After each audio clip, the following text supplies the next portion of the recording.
Shalom, selamat pagi. Kembali lagi bersama kami di media Skriptura di dalam renungan pagi hari ini.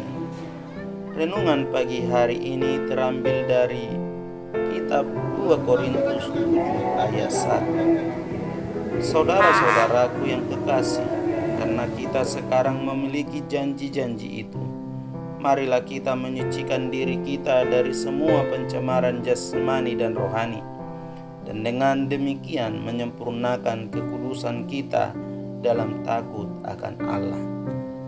Sahabat Kristus, judul renungan kita adalah kesucian dan kekudusan jasmani dan rohani. Dapatkah saya mencapai tingkat di dalam mencapai kekudusan dan kesucian rohani? Dalam ayat ini dikatakan, karena kita sekarang memiliki janji-janji itu. Saya menuntut janji-janji Allah untuk hidup saya dan menantikan penggenapannya.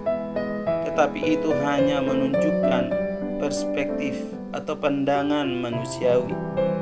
Perspektif Allah adalah bahwa melalui janji-janjinya saya akan mengenal tuntutan kepemilikannya atas diri saya. Misalnya, sadarkah saya bahwa tubuh saya adalah bait Roh Kudus? 1 Korintus 6 ayat 19. Atau adakah saya membiarkan beberapa kebiasaan dalam tubuh saya yang jelas bertentangan dengan terang Allah? Allah membentuk anaknya dalam diri saya melalui pengudusan, memisahkan saya dari dosa dan membuat saya suci dalam pandangannya. Galatia 4 ayat 19. Hai anak-anakku, karena kamu, aku menderita sakit bersalin lagi, sampai rupa Kristus menjadi nyata di dalam kamu. Sahabat Kristus, akan tetapi saya harus mulai mengubah hidup lahiriah saya menjadi hidup rohani dengan mematuhi Dia. Allah memberikan petunjuk-petunjuknya, bahkan sampai pada rincian terkecil dari kehidupan kita.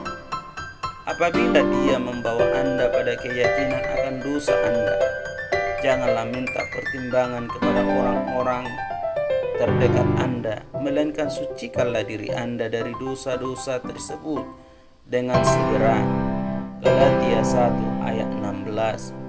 Berkenan menyatakan anaknya di dalam aku, supaya aku memberitakan Dia di antara bangsa-bangsa, bukan Yahudi, maka saat ini pun aku tidak minta pertimbangan kepada manusia. Peliharalah diri Anda, tetapi suci dalam perilaku Anda sehari-hari. Saya harus menyucikan diri saya dari semua kecemaran tubuh dan rohani saya, sampai kekudusan selaras dengan sifat Allah. Apakah pikiran dan rohani saya sepenuhnya sesuai dengan kehidupan anak Allah di dalam diri saya? Ataukah secara mental saya memberontak dan menolak untuk taat? Apakah kita mengizinkan pikiran Kristus dibentuk dalam diri saya? Filipi 2 ayat 5. Hendaklah kamu dalam hidupmu bersama menaruh pikiran dan perasaan yang terdapat juga dalam Kristus Yesus. Sahabat Kristus, Kristus tidak pernah berbicara tentang haknya sendiri, tetapi selalu menjaga kewaspadaan batin untuk menaklukkan rohnya kepada Bapaknya. Saya juga bertanggung jawab untuk memelihara roh saya agar sesuai dengan rohnya. Bila saya berbuat demikian, Yesus secara berangsur-angsur mengangkat saya ke tempat Dia berada. Tingkat penyerahan sempurna kepada kehendak Bapaknya. Di sana saya tidak memberikan perhatian pada apapun yang lain. Apakah saya sedang menyempurnakan jenis kesucian di atas ini dalam takut akan Allah? Apakah Allah mendapatkan tempat baginya dalam saya seperti dikehendakinya? Dan apakah orang-orang mulai melihat Allah dalam hidup saya semakin lama semakin nyata? Bersikaplah sungguh-sungguh dalam komitmen Anda kepada Allah, dan dengan gembira meninggalkan segala sesuatu lainnya. Tempatkanlah Allah pada urutan pertama dalam hidup Anda. Demikian renungan kita pagi hari ini. Kita berdoa. Pujian, syukur, hormat bagimu Tuhan. Kalau di pagi hari ini Tuhan memberi kami hidup, mengingatkan dan membangunkan kami dari pembaringan kami dan sebelum kami bekerja. Tuhan mengingatkan kami lewat renungan kami pagi hari ini.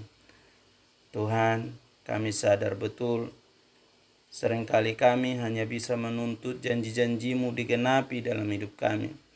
Tetapi kami lupa mengerjakan bagian kami, yaitu kesucian hidup baik jasmani dan rohani kami. Karena itu kami berdoa di dalam nama Yesus. Biarlah kami mendapatkan kekuatan baru, dibaharui dari hari ke hari lewat firman-Mu, sehingga kami belajar untuk lebih taat lagi, lebih memahami, bahkan lebih setia, lebih mengerti makna kekudusan-Mu dalam hidup kami. Terima kasih Bapa di surga, dalam nama Yesus. Amin.